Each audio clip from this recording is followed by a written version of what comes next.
आजच्या व्हिडिओमध्ये आपण भगवद्गीतेमध्ये सांगितल्याप्रमाणे अध्यात्माकडे जाणारे पंचमार्ग किंवा पंच आधार कोणते आहेत ते जाणून घेणार आहोत. अध्यात्माचे पंचाधार: 1. शारीरिक, 2. मानसिक, 3. बौद्धिक, 4. आध्यात्मिक, 5. आर्थिक व सामाजिक. भगवद्गीता गीतेमध्ये जीवाच्या मनोव्यथा आहेत. ती भवसागरातील दीपस्तंभ आहे. त्यात जीवनशास्त्रांचे मोठे मोठे सिद्धांत सांगितलेले आहेत. सांगणारा स्वतः भगवान श्रीकृष्ण परमात्मा व ऐकणारा अर्जुन. जीव यातील अद्वैत दिसते. भगवंताने अर्जुनाला नुसते कर्तव्य न सांगता त्याला आता पडला तसा संभ्रम व अडचण पुन्हा पडू नये यासाठी नीतिशास्त्र निर्माण केले. गीता माणसाला राजा बनवते. तो लाचार, रडका, दुःखी होत नाही. गीतेत ज्ञानयोग, भक्तियोग, कर्मयोग, साधनायोग व राजयोग सांगितलेला आहे.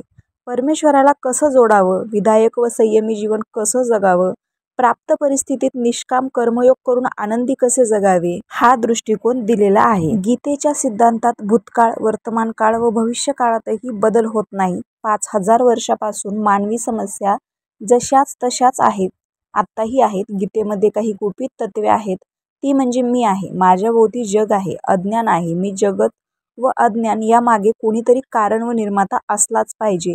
त्याला आपण ईश्वर म्हणजेच ईश आणि वर, इच्छेप्रमाणे फळ देणारा म्हणतो. जीवाचा अपूर्णाकडून पूर्णत्वाकडील प्रवास म्हणजेच वेदांताचा अभ्यास होय. यासाठी मन व बुद्धी याचे ऐक्य साधण्यासाठी आपणास अंतर्मुख व्हावयास हवे. मन आणि बुद्धी नित्य दृश्य गोष्टीकडे बाह्य धावतात व त्याची नोंद अंतर्मनात होत असते. त्यामध्ये मन व बुद्धी मीची मोठी दरी आहे. मर्यादित बुद्धीला मी अमर्याद वाटणे हे अज्ञान आहे. मीचा विचार करण्यासाठी स्वस्वरूपाचा विसर सांगितलेला आहे. स्वस्वरूपाचे ज्ञानमुद्रा ही जीव आणि शिव यांचे तादात्म्य दाखवते. करंगळी म्हणजेच बुद्धी, मरंगळी म्हणजे शरीर, मधले बोट म्हणजे मन, अनामिका म्हणजे जीव आणि अंगुष्ठ म्हणजे अंगठा म्हणजे ईश्वर. अनामिका आणि ईश्वर यांची एकता साधून व बुद्धी, शरीर व मन ही 3 बोटे सरळ ठेवणे, चिंतन हा अभ्यास आहे. गीतेत विषय आनंद व मोक्ष आहे. कर्म केले व ते निष्काम जर असेल तर कर्माने चित्तशुद्धी होते. त्यामुळे चित्त भ्रम दूर होऊन अंतिम सुखाची, अंतिम शुद्ध ब्रह्माची ओढ लागते व जीव मुमुक्षू बनतो. तो पाप करण्याच्या इच्छेपासून म्हणजेच मल दूर करून राहून स्वच्छ मोक्ष मार्गाकडे वळतो. ब्रह्मसूत्रे, उपनिषदे व भगवद्गीता ही मोक्ष मार्गाकडे नेणारी प्रस्थानत्रयी आहेत. ब्रह्मसूत्रांना मननाने जाणून घेताना शंका निरसनाचा साधक बाधक विचार आहे. उपनिषदात गुरु शिष्य यातील श्रवण व मनन करीत मोक्ष, ईश्वर व जगत यांचा विचार आहे. तर भगवद्गीता निधिध्यासनाने, सतत अभ्यास व चिरंतन प्रयत्नाने ब्रह्माचा अनुभव घेण्यास सांगते. ब्रह्म हे आढळ म्हणजेच ध्रुव आहे. साधने ही ढळणारी आहेत. गीतेतील 1 ते 6 अध्यायात कर्मयोग, त्वमपद, जीव म्हणजेच मी, 7 ते 12 अध्यायात उपासना, भक्तियोग, तदपद, ब्रह्म, परमात्मा व 13 ते 18 अध्यायात ज्ञानयोग म्हणजे असे पद आहेत. ते ब्रह्म तू आहेस. गीतेला प्रयाग तीर्थ असेही म्हणतात. 1 ते 6 अध्यायात कर्माने सर्व पापक्षालन करणारी गंगा, 7 ते 12 अध्यायात जेथे गोप गोपी भक्तीत धावून निघाल्या ती यमुना व 13 ते 18 अध्यायात ज्ञान सरस्वती आहे. भगीरथ प्रयत्नाने कर्म केल्यास शुद्ध परमात्म्यावर प्रेम जडते, ती भक्ती व मग आत्मस्वरूपाची प्राप्ती म्हणजेच परमात्म्याची होते. मनाच्या नाशाचे योग व ज्ञान हे 2च उपाय आहेत. योग म्हणजे मनोवृत्तीचा रोध व ज्ञान म्हणजे उत्तम प्रकारचे अवलोकन. मन प्रसन्न राहण्यासाठी सुखी मानवाशी मैत्री व दुःखी माणसावर दया, क्षमकारक माणसाला प्रेम, पापी माणसाची उपेक्षा या गोष्टी आवश्यक आहेत. 2 मने, बुद्धी व अहंकार या चतुसीमेत राहणाऱ्या माणसाचे ज्ञान हे सीमित राहते. गती व तिचे सातत्य टिकवणारी शक्ती ही वर्तुळाकार सूचित करते. सूर्य, इडा व चंद्र म्हणजेच पिंगला याची शक्ती प्रवाह पूर्ण होतो तेव्हा पिंडाची म्हणजेच देहाची धारणा होते. श्वास घेणे व सोडणे पैकी एक जरी थांबले तर मृत्यू ओढवतो. याचा समतोल राखणे जरूर आहे. संस्काराने माणूस नराचा नारायण होतो. शरीर व मनाच्या सर्व क्रिया व्यवस्थित चालाव्यात.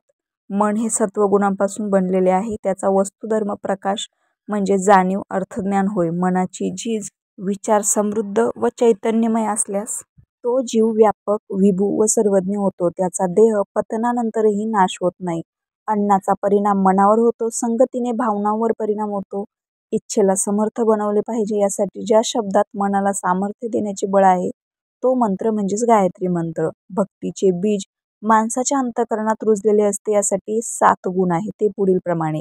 1 म्हणजे विवेक, आहार विहार आणि विचारावर अवलंबून आहे. 2 विमुख म्हणजे सन्मुख असणे. 3 अभ्यास म्हणजे सातत्य करणे. 4 परोपकारी क्रिया कशाने येते तर आपल्या सभोवतालच्या समाजाच्या सदिच्छा असाव्या लागतात. 5 विचार उच्चार व आचार. 6 शुद्धता अहिंसा दान सद्गुरू या बाबतीत एकवाक्यता. 7 अतिहर्ष नसणे. भक्तीत तादात्म्य होऊन अतिहर्ष करू नये. सतत ईश्वर चिंतन केल्याने आनंदाच्या धारा सुरू होतात. स्थिर अंतःकरणातून सिद्धी अमृततत्व व तृप्ती प्राप्त होते. भक्ती प्राप्त झाल्यावर त्याला कुठलीही इच्छा राहत नाही. तो कोणाचा द्वेषही करीत नाही, तो शोकही करीत नाही. त्याचे मन कुठे रमत नाही. त्यास लौकिक गोष्टीत रस वाटत नाही. विचाराने व ज्ञानाने ब्रह्माचे म्हणजे सर्वांचे ज्ञान होते. संतोषच सर्व सुखाचे मूळ आहे. जीवाने आपल्याला अनायासे जे प्राप्त होईल त्यात संतोष मानला पाहिजे. त्याने प्रत्येक क्षणी सत्कर्माचा संचय करावा. त्याने भविष्यकाली उत्तम फळ प्राप्त होते. प्रारब्ध व पुरुषार्था वाचून फळप्राप्ती नाही. ज्ञानाशिवाय अंतःकरण शुद्धी होत नाही. अंतःकरण शुद्धी निष्काम कर्माच्या योगानेच होते व उपासनेने चित्तशुद्धी होते. सत्संग आत्मिक बळ देतो. सर्व दैहिक पापांचे भस्म करतो. सत्पुरुष रजतम गुणरहित व सत्वशील असतो. तो जन्मजरा व मृत्यू यांच्या दुःखाची पर्वाच करत नाही. कोणाचा द्वेष व कोणावर प्रेमही करीत नाही. प्रवृत्ती आणि निवृत्तीची इच्छाही करीत नाही. इंद्रिये विषय व मनास ताब्यात ठेवतो व संकल्पाचा संन्यास घेतो तोच खरा संत होय. अनेक आतून एकतत्वात पोहोचण्याचा भारतीय सनातन वृत्तीचा उगम वेदांताच्या तत्वज्ञानात आहे. मनातील जळमटे परस्पर विरोधी कामनातून निर्माण झालेली गुंतागुंत त्यामुळे जीवनाचा संकोच होतो. त्यांना हृदयग्रंथी म्हणतात. परमेश्वराचे दर्शन झाले की या हृदयग्रंथी तुटून जातात. सर्व संशयाचा नाश होतो. अभयत्व प्राप्त होते. रामकृष्ण हरी.